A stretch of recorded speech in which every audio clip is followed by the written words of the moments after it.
Good morning, Devils fans. This is actually going to be the spotlight that finishes up our coverage of the 23 listed man roster as according to Cap Friendly. So with that being said, let's jump into today's spotlight as we cover Chris Tierney. Born July 1st, 1994 in Keswick, Ontario, to his dad Jim and his mom Liz. He grew up in the Ottawa area, but was an Atlanta Thrashers fan, interestingly enough. He played Bantam and Midget with the York Simcoe Express, and then in the 2010 OHL Priority Selection Draft, Tierney would be selected in the first round at 19th overall by the London Knights. He would go on to win the 2012 J. Ross Robertson Cup for being the best team in the OHL, but would lose ultimately in the Memorial Cup. And then at the 2012 NHL Entry Draft, Tierney would be taken 55th overall by the San Jose Sharks. Remaining with the Knights, Tierney would go on to win back-to-back J. Ross Robertson Cups, but again would lose in the Memorial Cup. Tierney would sign his ELC with the Sharks in April of 2013. In total, Tierney would play 4 seasons with the Knights, scoring 191 points in 247 games. In the 2014-15 season, Tierney would make his opening night roster for the Sharks on October 8th and would record his first NHL point with an assist on a Tommy Wingels goal in a win over the LA Kings. 16 games into his NHL career, on February 5th, he'd score his first goal against Ryan Miller in a win over the Vancouver Canucks. Overall, he would split his rookie season between the NHL and AHL, getting into 43 NHL games, scoring 6 goals, 15 assists for 21 points. He'd only played 2 AHL games the following season, getting into 79 NHL games and his first playoffs. He'd get his first point on a goal in the series-clinching game, first playoff point that is, in the first round against Jonathan Quick in a win over the LA Kings. He'd make the Stanley Cup Finals that year, ultimately losing to the Pittsburgh Penguins. As a Shark, he would play in 284 regular season games, scoring 41 goals, 63 assists for 104 points. His only playoff games would come as a Shark, where he'd get into 40 of those, scoring 5 goals, 7 assists for 12 points. Following the 2018 season, he'd be part of the big trade that sent Erik Karlsson to San Jose, and Tierney would be part of the return to the Senators. He'd go on to play 4 seasons in Ottawa, scoring 32 goals, 90 assists for 122 points in 277 games. As a free agent, with the Florida Panthers, splitting time between the NHL and AHL, ultimately getting into 13 NHL games, scoring 2 goals and an assist. While being moved back down to the AHL, the Montreal Canadiens would claim Tierney on waivers, where he would play in an additional 23 NHL games that season, scoring 1 goal and 6 assists. Again, a UFA, on July 14, 2023, Tierney would sign another 2-way contract, this time with the New Jersey Devils.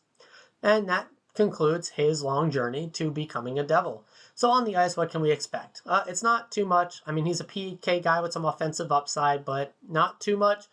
He's much better at setting up a play than really finishing it. Defensively, he's not so great, which is mostly why I would assume he has bounced between the NHL and AHL recently.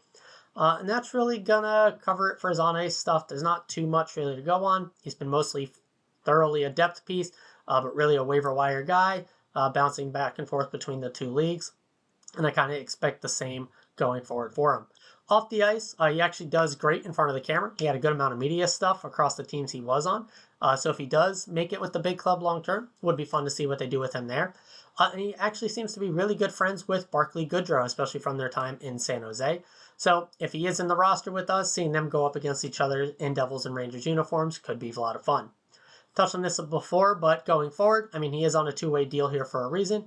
He's very likely going to be in the AHL the entire time he's here, but given our other stopgaps for the 4C position, if Mikey McLeod isn't here for a full season, are much more defensively minded, I could see Tierney getting a shot just for an offensive upside kind of guy that can also still play a bit on the PK. So again, he's a stopgap signing, AHL center depth, and that's just kind of where I expect him to be. But he is listed as part of our opening night 23-man roster right now on Cap Friendly, so he's getting one of these videos. He's not in his 30s yet, so maybe if he's part of our system, it kind of works better a bit for him. He could be a bit of a depth guy, if not here, at least in the AHL going forward. So, we'll see exactly how his career tends to play out. Top 3 things, he just signed, hasn't done anything Devils-wise. So, number 3, I'm actually just going to respect the grind. I mean, he grinded through AHL, and junior professional league before making the NHL. He then, at the end of his career-ish, has been grinding again through the AHL and NHL, getting sent back and forth between the two again, and now is again on a two-way contract. So hey, I just respect a guy that is not willing to put up the skates yet, thinks he still has it in him, and is going to make that push to be a full-time NHLer again. Number two, well, he chose us. He was an unrestricted free agent. I don't know how many suitors he ended up having, and I know we were definitely looking for some center depth, but hey, you did not have to come to Jersey, and he chose to do so. So always going to put some respect on guys that are willing to do that. And then obviously number one, well, he is a Devil. So I'm going to support him through and through, whether it's in Utica or up here. I wish him the best and hope he does well.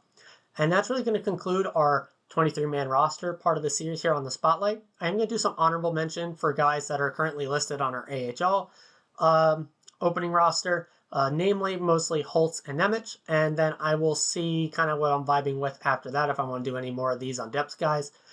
From there, I'm probably going to continue this series outside of any breaking news on the big club. I'm going to cover our coaches, our management staff, ownership, the team as a whole, and just kind of continue this along, try and give as much information for new and old fans alike to just get to know every facet of this team as best as we can as we lead into this very, very much anticipated upcoming season. So yeah, that's going to do it for today. We are now 2 days into the work week. Hopefully we make it through this one nice and easy. I'll see everyone again tomorrow morning. As always, and forever, let's go Devils.